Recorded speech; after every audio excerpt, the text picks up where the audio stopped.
Ikalabing-siyam ng Setyembre, taong 1846,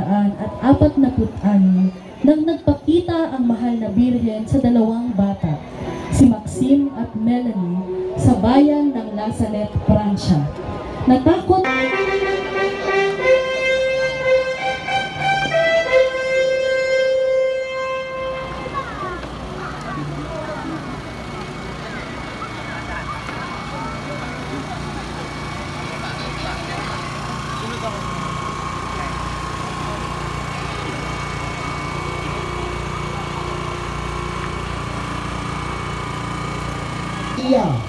bilang patrona ng mga parokya sa Diocese ng Imus.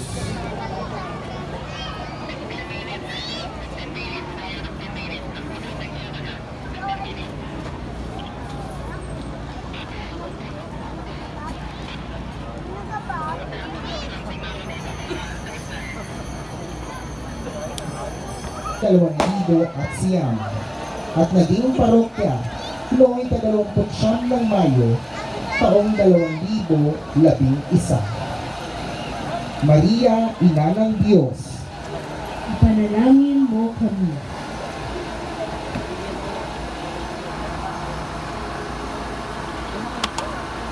Ang ating pong pasasalamat sa Mary, Mother of God Parish, kasama po ang kanilang parishioners, Knights of Columbus. Mula sa payak na pagtutulong-tulungan ng mga deboto ng mahal na Birhen ng Fatima, na siyang namumuno sa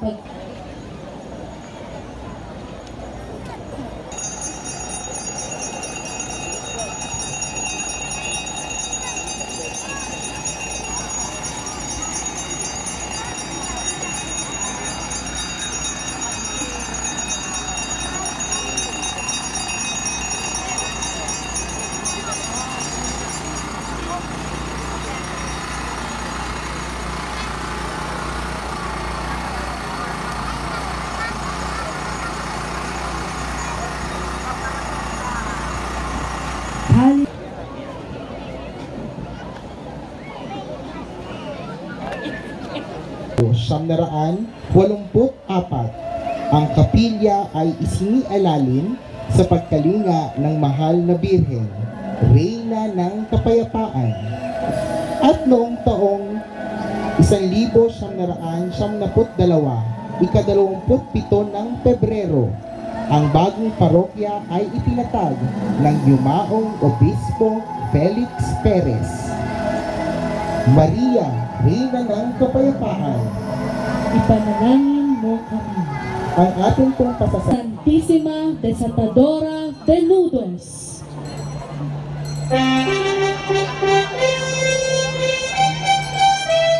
Jesus, tayo ay tinutulungan niyang makalag ang mga buhol na nararanasan natin.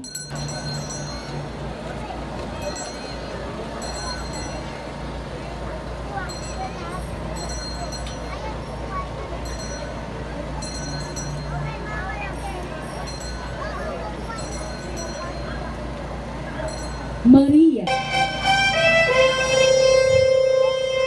Sa Pilipinas ay natatangi ang pagdedebosyon sa mahal na Birhen bilang Reyna ng mga bulaklak. Si Maria ay maihahalin tulad sa isang maganda at mahalimuyak na bulaklak sa maraming parokya sa ating bansa. Nuestra Señora de los Siete Dolores,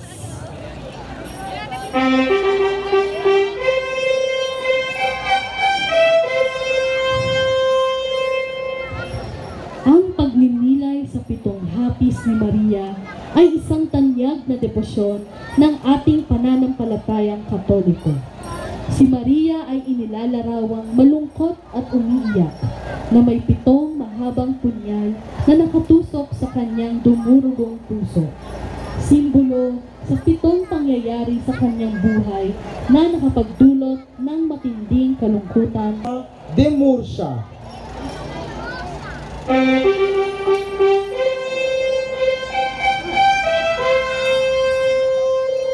Ang Dolorosa de Murcia ay isang pinagtititagang imahen ng mahal na Birheng Maria sa kanyang paghihinagpis noong si Kristo ay nakabayubay sa krus.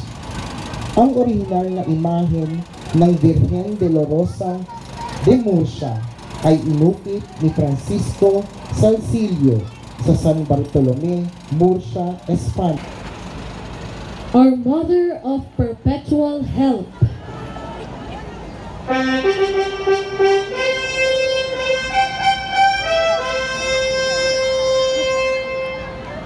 Ang orihinal na larawan ay nagmula sa Creta, sa Timog Gresya, at dinala sa Roma ng isang mangangalakal matapos na nakawin. Hiniling ng mahal na Birhen sa nagtago ng larawan na magpatayo ng simbahan. Naipatayo ito noong ika-27 ng Marso, taon 1499. Ngunit sinira ng mga kawal Pranses noong taong 1798. Nawala ang larawan at matapos muling matagpuan noong taong 1800. La Inmaculado Corazon de Maria.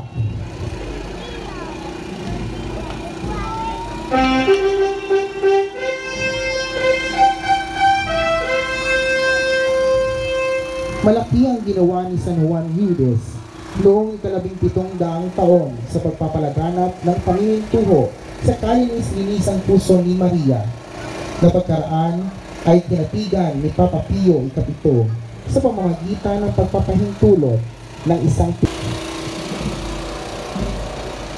Ina Poon Bato.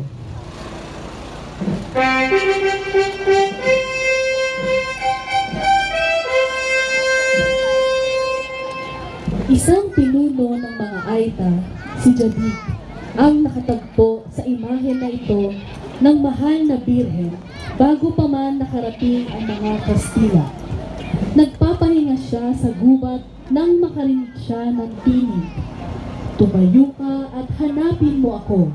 Iuwi mo ako sa iyong tahanan. At tatagpuan nga niya ang imahe. Nuestra Señora de Salambao.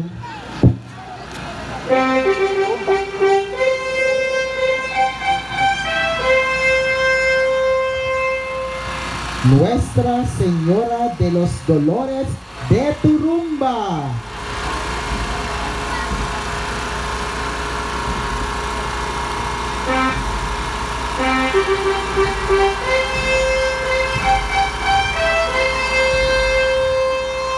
Ang imahe ng Nuestra Señora de los Dolores de Turumba ay natagpuan ng mga mangingisda sa Nuestra Señora de los Dolores de Quezon.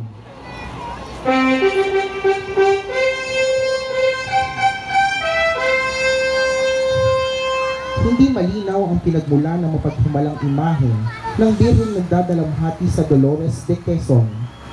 Mayroong nagsasabing mula ito sa Espanya.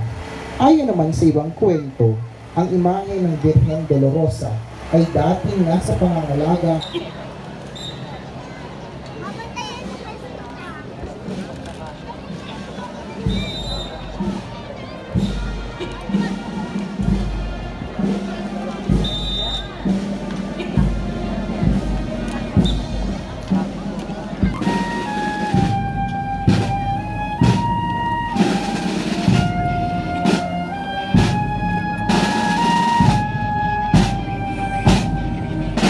Nuestra Señora de las Virgen na Soledad.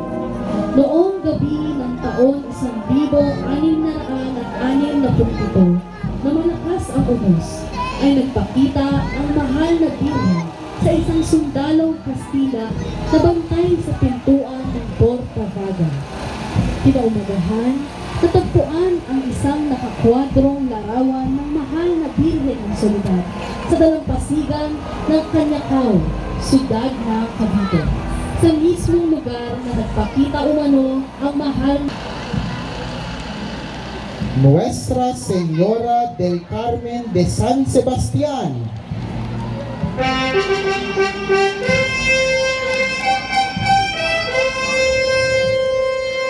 Ang imahe na ito ay kasalukuyang nakaluklok sa Basilica Minore ng San Sebastian sa Quiapo, Maynila. Ang unang imahe ng Birhen ng Carmen sa buong Pilipinas. Ang imahe ng Birhen ng Carmen ng San Sebastian ay dinala sa Pilipinas mula sa Mexico noong taong 1618. Ito ay regalo ng mga madreng Mexicano sa mga Noong ika-18 siglo, isang babae mula sa Gapan, Nueva Ecija, na nagngangalang Juana de la Cruz Valmonte, ay nagkaroon ng mga panaginip tungkol sa isang imahe ng mahal na birhen na tila isang pasto. Nagpagawa si Juana ng isang maliit na imahe ng Divina Pastora mula sa Espanya at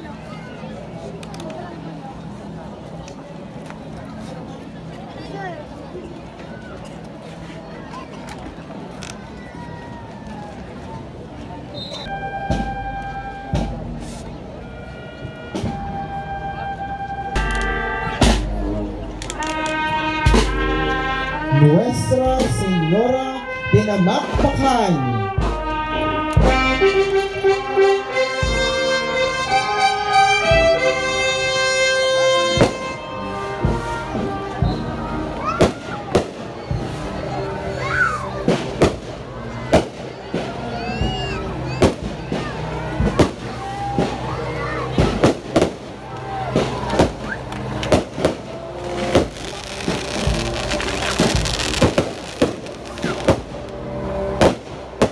Ayon sa kasaysayan, noong taong 1871, dadalhin sana ng mga paring Agustino ang imahe de la Paz y Buen Viaje.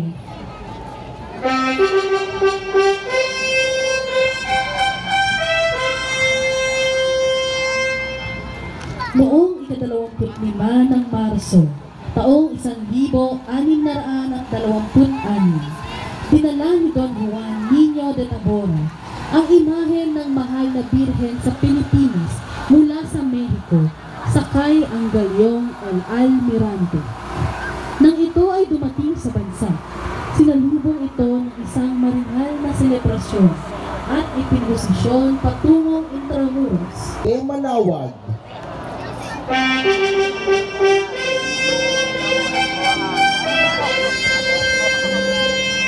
Dinala ang imahe ng mahal na birhen sa bansa noong ika-17 siglo ni Padre Juan de San Jacinto mula sa Espanya. Ayon sa mga tala, noong taong 1010, isang lalaki ang nakarinig ng boses ng babae habang siya ay naglalakad pauwi. Tumingin sa paligid ang nasabing lalaki at nagulat nang makita niya ang isang napakagandang babae na may dalang rosaryo. Sa kanyang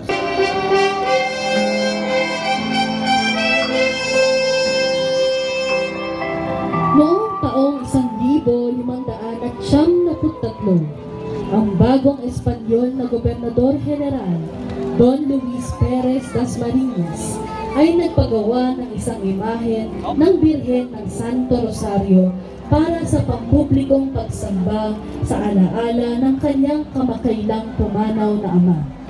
Sa ilalim ng direksyon ng Kapitan Hernando de los Rios,